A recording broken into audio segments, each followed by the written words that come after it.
Welcome to Garam Masala, the magic spices of cooking.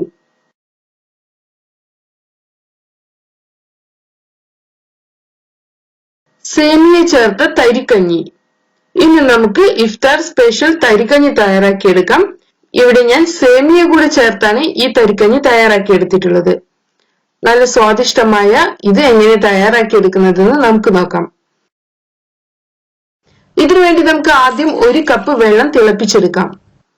വെള്ളം തിളച്ചു വരുമ്പോൾ നമുക്ക് ഇതിലോട്ട് റവ ചേർത്ത് കൊടുക്കണം. 2 ടേബിൾ സ്പൂൺ റവയാണിത്. നമുക്കിതിനെ നന്നായി മിക്സ് ചെയ്യാം.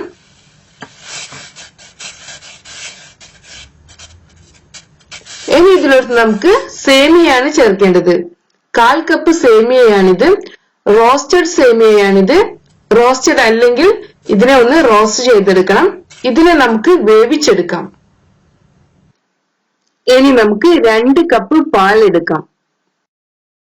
ഇപ്പൊ നമ്മുടെ സേമിയയും റവയും എല്ലാം കുക്കായി വന്നിട്ടുണ്ട്.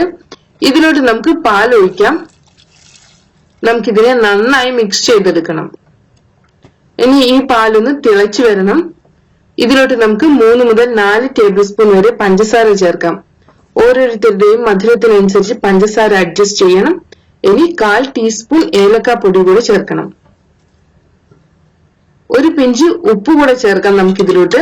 ഉപ്പ് ചേർത്താൽ നമ്മുടെ ഈ തരിക്കഞ്ഞിക്ക് നല്ല ടേസ്റ്റ് ഉണ്ടായിരിക്കും. നമുക്കിതിനെ നന്നായി മിക്സ് ചെയ്യാം. ഇതിനെ നമുക്ക് തിളപ്പിച്ചെടുക്കാം. നമ്മുടെ തരിക്കഞ്ഞി തിളച്ചു വരുന്നുണ്ട്. ഇനി നമുക്ക് ഫ്ലെയിം ഓഫ് ചെയ്യാം. അടുത്തതായി നമുക്ക് ഇതിലോട്ട് വേണ്ട വറവ് തയ്യാറാക്കാം. ഇതിനുവേണ്ടി നമുക്ക് 1/2 ടേബിൾ സ്പൂൺ നെയ്യ് ചൂടാക്കിയെടുക്കാം. നെയ്യ് ചൂടായി വരുമ്പോൾ ഇതിലോട്ട് നമുക്ക് 2 ചെറിയ ഉള്ളി ചേർക്കാം. ചോപ്പ് ചെയ്ത് വെച്ചതാണിത്. ഇത് ഫ്രൈ ആയി വരുമ്പോൾ നമുക്ക് 5 കാഷ്യൂ നട്ട്സ് കൂടെ ചേർക്കണം. ഇതിനെ നന്നായി ഒന്ന് ഫ്രൈ ചെയ്തെടുക്കണം. ഇനി നമുക്ക് 1 ടേബിൾ സ്പൂണോളം റൈസൻസ് ചേർക്കാം. ഇതിനെ കൂടെ നന്നായി ഫ്രൈ ചെയ്യാം. ഇനി നമ്മൾ ഈ തയ്യാറാക്കി വെച്ചിട്ടുള്ള വറവിനെ നമുക്ക് തരിക്കഞ്ഞിയിലോട്ട് ഒഴിച്ച് നന്നായി മിക്സ് ചെയ്തെടുക്കാം. അങ്ങനെ നമ്മുടെ മലബാർ സ്പെഷ്യൽ ഇഫ്താർ ഡിഷായ തരിക്കഞ്ഞി തയ്യാറായിട്ടുണ്ട്. ഇതിനെ നമുക്ക് ഇഫ്താർ സമയത്ത് ചെറു ചൂടോടുകൂടെ സെർവ് ചെയ്യാം. Thank you.